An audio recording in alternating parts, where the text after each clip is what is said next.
You woke up today, and the bed is empty. The silence weighs heavy, because the person you shared a whole life with is no longer here. There's no voice saying good morning, no cup of coffee served like before, no shadow crossing the hallway, no knowing glance when you turn on the light. It's just you, sitting in front of this video, perhaps searching for something without a name.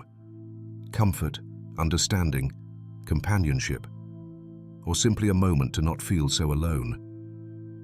And if that's your case, let me tell you something from the heart. This video is not here to give you advice. I'm not here to tell you what you should do, nor to recite cliches that hurt more than they help. I won't tell you that time heals all, or that you have to move on, as if it were as easy as saying it. I'm here to talk with you, as if we were sitting face to face, as if we were having coffee in silence, sharing a sadness that doesn't need many words. This video is for you, who lost your partner after a whole life together. And I want you to know something important. You are not alone. What you feel is real, it is valid, and it has no expiration date. Here you won't find magic formulas, but you will find words woven with respect, love, and hope that for a few minutes you feel accompanied. In the next few minutes we will talk about what few dare to say, about the emptiness, about memory, about life that goes on, even when sometimes we don't quite know how. Before continuing, I would love to know a little more about you. Tell me in the comments how many years you shared with your partner and from which part of the world you are watching this video. And if you feel like it, also tell me how old you are. I read you with my heart in my hands. Heck, there is a kind of silence you didn't know before. It's not the silence of the night when everyone is asleep. It's not the silence that sounds when you turn off the TV. It is a deeper silence, colder. It is the silence of a house that has stopped speaking to you. Since your partner left, every corner seems to have grown bigger and more foreign. Things remain in their place, but no longer hold the same meaning. The chair where he or she sat at the table, the side of the bed that stays untouched every night, the shoes no longer at the door, the perfume that, if lucky, still faintly lingers in the air. The routine, which seems so simple and automatic, has become heavy. You get up in the morning, look to the other side of the mattress, and know no one will be there to look back at you. You go to the kitchen, and for a second, think about making 2 cups of coffee, but immediately remember it's no longer necessary. You open the window, and there is no voice saying the day is beautiful, or that it's cold, or that it rained last night. Some people don't understand this. They think the hard part is the funeral, the paperwork, the goodbyes. But you know the truly hard part comes after, when others return to their lives, and you're left trying to learn how to live with yours. A life that suddenly has become echoless. Let me tell you something you may have also experienced. His name was Arturo. He was 79 years old, and he had been married to Carmen for over 50 years. Every morning, without fail, she prepared him toast with jam and a cup of green tea. When Carmen passed away, Arturo continued to get up at the same time. He sat at the table, in the same chair as always, but without appetite. He put the toaster on, boiled the water, and sometimes, without realizing, kept preparing 2 cups. One for himself, and another he ended up pouring down the sink. Not because he didn't want to drink it, but because that cup was an act of love. And without Carmen, he didn't know what to do with so much love left over. Maybe you also have love left over now. Maybe you look at photos, listen to songs, smell clothes, and all that becomes a mixture of nostalgia, pain, and tenderness impossible to explain. And I want you to know something. You are not wrong for feeling this way. That emptiness is not a sign of weakness. It is proof of how much you loved, and how much that presence now turned into absence marked you. Crying in the mornings, feeling lost at midday, hugging the pillow at night, all of that is natural. It's part of grieving. It's part of relearning how to be with yourself. Because it's not about filling the void, as they sometimes tell you. It's about living with it, listening to it, and little by little, learning to live with that part of you that will always miss that person. Don't be afraid of silence. Maybe someday it won't be so hostile. Maybe over time you'll learn to speak with it as if it were the voice of the one you loved so much. You're not exaggerating, you are grieving. Enough time has passed, you should cheer up a little. What you need is a distraction. Be strong. From up there, they wouldn't want to see you like this. You've surely heard phrases like these. And although they come with good intentions, they can hurt more than they help. Society has taught us to hide pain, to grit our teeth, to keep going as if life were a tightrope where falling is forbidden. But when you lose the person you shared decades with, it's not just about getting through it. It's not a flu you get over in a week. It's a loss that cuts through the soul and settles in every corner of your day. You are grieving, and that is not exaggeration. That is love. Grief has no expiration date. There is no universal calendar that says by the third month you should already be smiling. There is no straight path. There are good days. And days when just a smell, a song, a word can break you again. And the hardest part is sometimes those closest don't understand. Your children may love you very much, but they don't always understand that you didn't lose mom or dad like they did. You lost your life partner. That person who saw you laugh, cry, grow old. Who knew your silences better than your words, with whom you shared a story that doesn't repeat. And that is irreplaceable. Let me tell you about Rosario, a woman 80 years old who had been married to Manuel for more than 55 years. When he passed away, her children were very attentive at first. They visited, called, filled her fridge with food. But after a few months, all that began to fade. And then the pressure started. Mom, you have to go out more. Why don't you sign up for a painting class? It's time to stop crying. Rosario felt guilty. Guilty for still missing him. Guilty for not being better. Until one day, in a conversation with a friend, she was told something that freed her. You are grieving. You are not sick. You are not broken. You are grieving, and no one has the right to tell you how long your love should last. And that is what I want to say to you today too. You are not exaggerating. You are not making a drama. You are going through a deeply human process. You are learning to live without that half that completed you. And that hurts. It hurts in the body. It hurts in the soul. It hurts in places you didn't know existed. So don't rush. Cry when you need to. Be silent if you don't want to talk. Embrace memories without guilt. And if one day you feel better, that's okay too. Because grief is not a straight line. It is a wave. And you have the right to ride it at your own pace. Don't measure yourself by others' clocks. There is no right way to cry for someone you love. There is only your way. And that is valid. Always. Che. What they don't tell you about lasting love. There is something that almost nobody explains about love that lasts a lifetime. We hear about the passion of the first years, about vows at the altar, about the excitement of starting a family, raising children, growing together. But very rarely do we hear about what happens after, about that kind of love that no longer needs words to be understood. That shows itself in small, constant, silent gestures. And when it is lost, it leaves a void that no one else can fill. Lasting love is not perfect. It is full of arguments, reconciliations, good days, and not so good days. But over time, that love becomes stronger than the initial infatuation.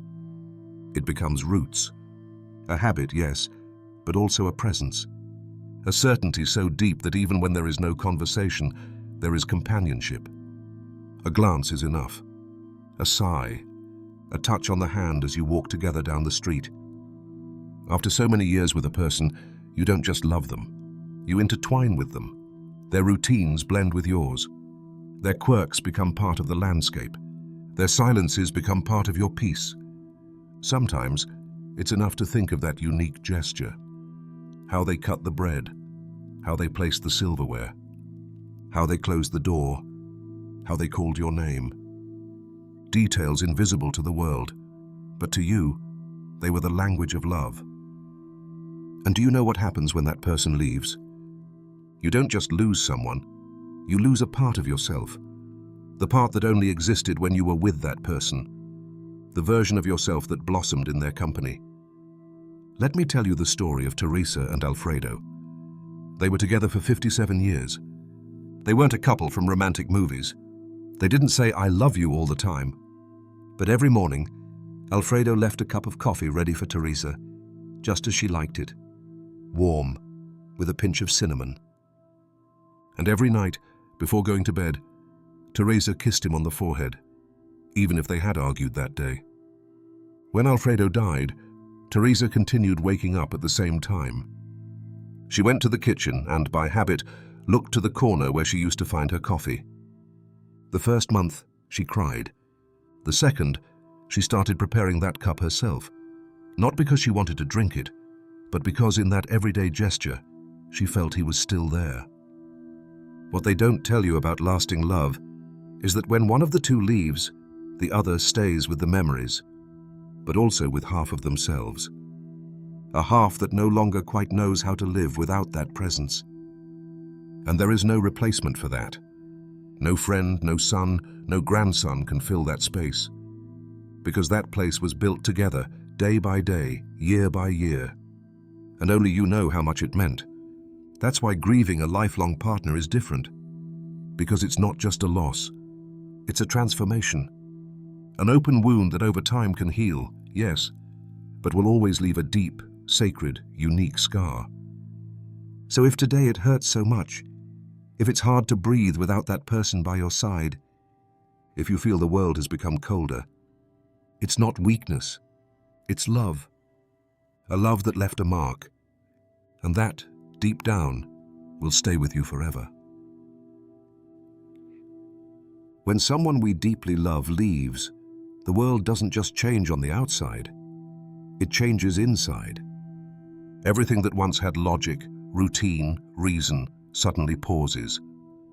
And it's easy to think that pain is a dead end, that there's no way to move on without betraying that love, that any attempt to keep living somehow means leaving behind the one who departed. But today, I want to offer you another perspective. Not a magic recipe, because there isn't one. Not an empty phrase, because you don't need it. But a way to start finding meaning without forgetting. Because it's not about stopping love, nor about getting over loss as if it were just another obstacle on the path. It's about learning to live with it, to carry that love in a different form, one quieter, more intimate, but just as real. And one way to do this is to transform memory into ritual. Not ritual in the solemn or religious sense, but as small everyday gestures that connect you to that person. A flower on the table every morning, a cup of tea at the time you used to share. A handwritten letter in which you tell about your day, your thoughts, your emotions. Or simply a quiet conversation at sunset, as if they were still there, sitting beside you. These small acts do not make the pain disappear, but they give it an outlet. A space where love does not stagnate or rot, but breathes, where it transforms. Let me tell you about Elena, a 79-year-old woman. She was married to Miguel for more than 5 decades. When he died, the house became huge to her, empty, and for weeks she couldn't even enter the room without her throat tightening. But one day, while going through some old boxes, she found a notebook with drawings and phrases that he used to write to her. Miguel had that habit. He left her little notes on the fridge, in books, in the coat pocket. Today, you look especially beautiful. Don't forget that I love you. Thank you for existing. So Eleanor decided that every day, upon waking, she would read one of those phrases. She put them in a glass jar beside the bed, and at the end of the day, she would write a note back. Not because she thought he would read it, but because she needed to keep talking to him. That ritual became her refuge, an intimate space where the pain did not disappear, but ceased to be an enemy. Because what remains after death, if one cares for it, is love. And love, when honored, gives meaning. even in the midst of sadness. You can also build your own tribute. You don't need grand gestures, just honesty, a special corner, a word, a shared song, a candle lit at dusk, or simply close your eyes and remember a happy scene until a smile manages to break through the tears. It's not about letting go. It's about finding a new place for that love, one you can carry with you, without it weighing you down, without it hurting so much. One where you can breathe and feel that, although life has changed, the bond remains. Ko, living without guilt. There comes a moment, sooner or later, in the grieving process, when something unexpected happens. You laugh. Maybe it's something small, a movie, an anecdote, a beautiful memory, or simply because someone made you laugh without intending to. And just after that laughter, guilt appears, like a shadow that creeps into your chest and whispers, "How can you laugh if they're gone?" You may have already experienced this. And if not, perhaps you will. Because one of the hardest emotions to face after losing a partner is not the pain. It's the guilt of feeling something beyond pain again. Feeling guilty for enjoying a meal, for going out for a walk, for having a pleasant conversation with someone, for making weekend plans, for buying something nice for yourself, for continuing to live. That guilt can settle so deeply that it convinces you moving forward is a betrayal, as if smiling meant forgetting, as if rebuilding your life meant erasing the one you loved. But it's not like that. There is no betrayal in living. There is no fault in healing. There is no disloyalty in moving on. Think about it for a moment. What would your partner want for you now? Imagine if they could see you today. See how you face the days, how you walk through the emptiness, how you survive each dawn. Do you think they would want you stuck in pain? Or that little by little you could find moments of calm, joy, meaning? If the love was real, and we know it was, then it was also generous. And if it was generous, then they wanted the best for you, even now. Because continuing to live is not betrayal. Continuing to live is also a way of loving. It is honoring what you shared. It is carrying in your heart that voice that said, "Take care, enjoy, do what makes you happy." It is turning memory into impulse, not a break. Does that mean the pain disappears? No, but it changes shape. It stops being a barrier and begins to be an invisible thread that connects you with what was as you walk toward what comes. Let me tell you about Manuel. He was 83 when he lost Clara, with whom he shared more than 5 decades of life. After the funeral, he spent months without leaving the house. When people called him, he barely responded. And when he did, his voice had that muted tone of someone who expects nothing anymore. But one day, his 7-year-old granddaughter said something that made him think. They were looking at a photo album, and the girl asked him, "Grandpa, why don't you smile like in these pictures with Grandma?" "Because I miss her a lot," he replied, his eyes full of tears. And then she said, "Well, I think if Grandma saw you, she'd be sad to see you sad." That phrase, said with the purest innocence, opened a door for him. Not a door to forgetfulness, but to life. From that day on, Manuel began going to the park, to sit in the sun with his thermos of coffee, like he used to with Clara, to talk with others, to slowly start smiling again. He never stopped loving her, but he stopped punishing himself for being alive. And that is what you can do too. Not to stop missing, but to stop suffering for being alive. Because being alive is a privilege, and even if it seems meaningless now, someday you will find meaning again. So don't judge yourself if one day you laugh. Don't punish yourself if one day you make plans. Don't blame yourself if after so much time in darkness, a light appears. You are still here. And that is not a fault. It is a gift. One that you can honor not only with tears, but also with steps, with decisions, with moments of joy that somehow also belong to the one you loved so much. Cheng, If you've made it this far, I want to say something with all my heart. You are not alone. Even if your home feels emptier today, even if the bed feels heavier from absence, even if the silence is deeper than ever, there are other people like you who know that same pain. People who also loved with all their being, and who now walk with that love turned into absence. That pain you carry exists because what you lived was real, because there was a story, a shared life, a we that no one can ever take away from you. Not everyone is lucky enough to love like that. Not everyone knows what it is to look at someone and feel that person was home. You did. And even if that home is no longer physically there, it remains alive in your memory, your gestures, your way of feeling and remembering.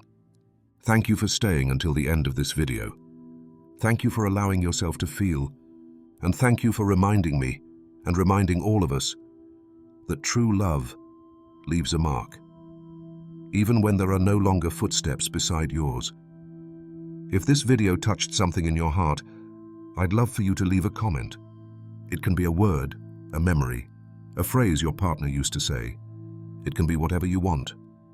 We are here to read each other, to give strength even without knowing each other, to support each other, even from a distance. I'll read your comments. See you in the next video. And until then, take care. For yourself and for the one who once said to you, "I want to see you happy."